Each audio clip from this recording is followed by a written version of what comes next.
भगवान श्री कृष्ण जी कहते हैं कि हमें किसी से भी अंधा प्रेम नहीं करना चाहिए। हमारा किसी के प्रति अंधा प्रेम हमें कभी भी आगे बढ़ने नहीं देता। मनुष्य का जीवन केवल उसके कर्मों पे चलता है। जैसा कर्म होता है वैसा उसका जीवन होता है। अनुमान मन की कल्पना है और अनुभव जिंदगी का सबक है। सच्ची खुशी तभी होती है जब आपकी सोच, कथन और कर्म में समानता हो। जैसे तेल समाप्त हो जाने पर दीपक बुझ जाता है, उसी प्रकार कर्म के क्षीण हो जाने पर भाग्य भी नष्ट हो जाता है। मौन सबसे अच्छा उत्तर है किसी ऐसे व्यक्ति के लिए जो आपके शब्दों को महत्व नहीं देता। समय कभी नहीं रुकता। आज यदि बुरा चल रहा है तो कल अवश्य अच्छा आएगा। आप केवल निस्वार्थ भाव से कर्म कीजिए और वही आपके हाथ में है। हमारी आस्था की परीक्षा तब होती है जब हम जो चाहे वो ना मिले और फिर भी हमारे दिल में प्रभु के लिए शुक्रिया ही निकले। मन की गतिविधियों, होश, श्वास और भावनाओं के माध्यम से भगवान की शक्ति सदा तुम्हारे साथ है और तुम्हें बस लगातार एक साधन की तरह प्रयोग कर सके सभी कार्य कर रही है। तुम उसके लिए शौक करते हो जो शौक करने के योग्य नहीं है और फिर भी ज्ञान की बातें करते हो। बुद्धिमान व्यक्ति ना जीवित और ना ही मृत व्यक्ति के लिए शौक करते हैं। तुम अपनी पीड़ा के लिए संसार को दोष मत दो। अपने मन को समझाओ। तुम्हारे मन का परिवर्तन ही तुम्हारे दुखों का अंत है। भगवान श्री कृष्ण कहते हैं, अगर तुम अपना कल्याण करना चाहते हो तो सभी तरह के उपदेशों, सभी धर्मों को छोड़कर मेरी शरण में आ जाओ। मैं तुम्हें मुक्ति प्रदान करूँगा।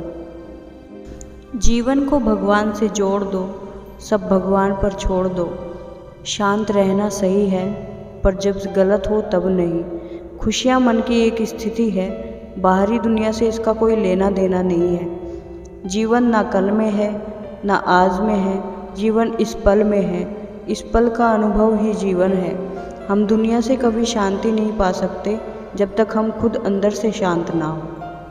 अपने सबसे खास से धोखा खाने के बाद लोग चाहकर भी किसी पर संपूर्ण प्रतिशत भरोसा नहीं कर पाते। यही सत्य है।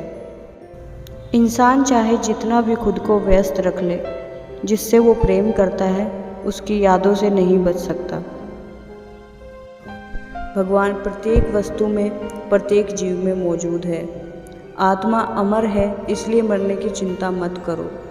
आत्मा का अंतिम लक्ष्य परमात्मा में मिल जाना होता है। इंसान नहीं, उसका मन किसी का दोस्त या दुश्मन होता है। बड़प्पन वह गुण है जो पद से नहीं, संस्कारों से प्राप्त होता है। व्यक्ति या जीव का कर्म ही उसके भाग्य का निर्माण करता है। वर्तमान परिस्थिति में जो तुम्हारा कर्तव्य है वही तुम्हारा धर्म है। मन बहुत चंचल है जो इंसान के दिल में उथल पुथल कर देता है। जब वे अपने कार्य में आनंद खोज लेते हैं तब वे पूर्णता प्राप्त करते हैं। आपके कर्म ही आपकी पहचान है, वरना एक नाम के हजारों इंसान हैं। धर्म केवल कर्म से होता है। कर्म के बिना धर्म की कोई परिभाषा नहीं। अहंकार करने पर इंसान की प्रतिष्ठा, वंश, वैभव तीनों ही समाप्त हो जाते हैं। जीवन में कभी भी किसी से अपनी तुलना मत कीजिए। आप जैसे हैं सर्वश्रेष्ठ है। बुरे कर्म करने नहीं पड़ते, हो जाते हैं, और अच्छे कर्म होते नहीं, करने पड़ते हैं। जो अपने मन पर नियंत्रण नहीं रखता वह स्वयं का स्नेह शत्रु बनता जाता है। स्वार्थ संसार का एक ऐसा कुआं है जिसमें गिरकर निकल पाना बड़ा कठिन होता है। सेहत के लिए योग और किसी की ज़रूरत पर सहयोग, दोनों से ही जीवन बदलता है। दुष्ट लोग अगर समझाने मात्र से समझ जाते तो यकीन मानो महाभारत कभी ना होता।